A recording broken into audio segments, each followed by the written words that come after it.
नमस्कार।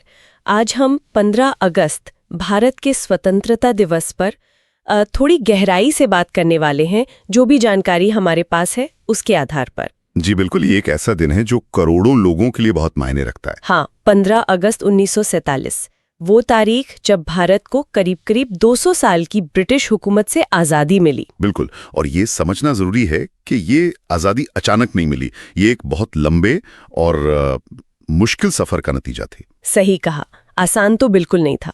अगर हम इन स्रोतों को देखें तो इसकी जड़ें तो कहीं ना कहीं 1857 के विद्रोह तक जाती हैं। हाँ, और उसके बाद तो कितने ही पड़ाव आए। महात्मा गांधी का पूरा अहिंसक आंदोलन, सत्याग्रह, और साथ ही हमें भगत सिंह, सुभाष चंद्र बोस जैसे अनगिनत क्रांतिकारियों को भी नहीं भूलना चाहिए। और हाँ, आम लोगों का बलिदान, उनका योगदान, ये सब मिलकर ही तो ये कहानी पूरी होती है। बिल्कुल सही। इन सारे संघर्षों का कह सकते हैं नतीजा वो उस रात देखने को मिला, 14 अगस्त 1947 की आधी रात। हाँ, वो आधी रात का क्षण।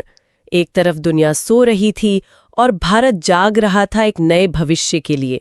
वो पल तो रोंगटे खड़े कर देता है सोचकर। और उसी वक्त पंडित जवाहरलाल नेहरू का वो मशहूर भाषण, ट्रिस्ट विद डेस्टिनी, यानी नियति से साक्षात्कार। क्या शब्द थे। और उसके ठीक बाद स्वतंत्र भारत का पहला तिरंगा लाल किले पर फहराया गया। हाँ, वो एक नए भारत की शुरुआत का प्रतीक था। और जैसा कि आपने कहा, ये पहला ध्वजारोहण 15 अगस्त 1947 को लाल किले पर ही हुआ। ये जानकारी भी स्रोतों में मिलती है। और तभी से ये एक परंपरा बन गई है ना। बिल्कुल, हर साल 15 अगस्त को प्रधानमंत्री लाल किले की प्राचीर से देश को संबोधित करते हैं। ये सिर्फ एक भाषण नहीं होता, ये एक तरह से देश की स्थिति, हमारी उपलब्धियों और आगे की चुनौतियों का लेखा जोखा होता है। सही। और सिर्फ दिल्ली में नहीं, पूरे देश में माहौल एकदम अलग होता है। हाँ, स्कूलों में, दफ्तरों में, गली मोहल्लों में झंडा फहराना, राष्ट्रगान गाना, परेड होती हैं, सांस्कृतिक कार्यक्रम होते हैं। ये सब मिलकर हमें याद दिलाते हैं कि ये दिन कितना खास है। ये हमारी राष्ट्रीय एकता का प्रतीक है, उस संघर्ष की याद दिलाता है। और हमारी सामूहिक शक्ति की भी। वैसे एक बात और जो महत्वपूर्ण है, हमारा राष्ट्रीय ध्वज तिरंगा, उसे किसने डिजाइन किया था? हाँ, ये जानकारी भी है। उसे पिंगली वेंकैया ने डिजाइन किया था। सही। अच्छा, इन स्रोतों में कुछ और भी दिलचस्प बातें हैं। जैसे कि सिर्फ भारत ही नहीं, 15 अगस्त को कुछ और देश भी अपना खास दिन मनाते हैं। दक्षिण कोरिया, कॉन्गो, बहरीन और लिक्टनस्टाइन भी। अरे वाह, ये तो वाकई दिलचस्प है। हाँ, और एक और किस्सा सुनने में आता है, हालांकि पक्का नहीं कह सकते, कि पहले स्वतंत्रता दिवस समारोह पर एयर इंडिया के विमान से फूलों की बारिश की गई थी। अच्छा, ये उस दिन के जश्न और उत्साह को दिखाता है। बिल्कुल।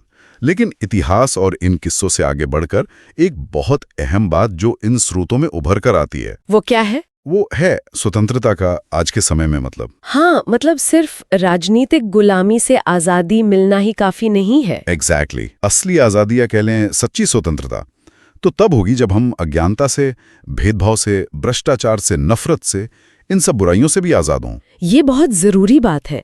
क्या हम वाकई स्वतंत्र हैं अगर आज भी बहुत से लोगों को बराबरी का हक या अच्छी शिक्षा या सम्मान नहीं मिल पा रहा? ये सोचने वाली बात है। तो स्वतंत्रता सिर्फ अधिकार नहीं है, ये जिम्मेदारी भी है। हाँ, कि हर नागरिक को शिक्षा मिले, सम्मान मिले, आगे बढ़ने के बराबर मौके मिले, एक सुरक्षित माहौल मिले, तब शायद हम कह पाएंगे कि हाँ, हम सही मायनों में स्वतंत्र हैं। एकदम सही। तो कुल मिलाकर 15 अगस्त सिर्फ इतिहास का एक पन्ना नहीं है। नहीं, बिल्कुल नहीं। ये हमारे आज और हमारे आने वाले कल के लिए एक लगातार प्रेरणा है, एक जिम्मेदारी है। ये हमें याद दिलाता है कि आज़ादी को बनाए रखना, उसे और मजबूत करना, ये हम सबका मिला-जुला प्रयास है। बिल्कुल। और शायद यहीं पर हम अपने श्रोताओं के लिए एक सवाल छोड़ सकते हैं। हाँ। अगर सच्ची स्वतंत्रता हर नागरिक के सशक्त होने में है, जैसा कि ये स्रोत इशारा करते हैं, तो आज के दौर की जो चुनौतियां हैं, जैसे गलत जानकारी का फैलना या समाज को बांटने वाली सोच या अवसरों की कमी, तो इन सब से सामूहिक रूप से आजाद होने में एक व्यक्ति के तौर पर हमारी अपनी क्या भूमिका हो सकती है? बहुत अहम सवाल है, इस पर सोचना चाहिए।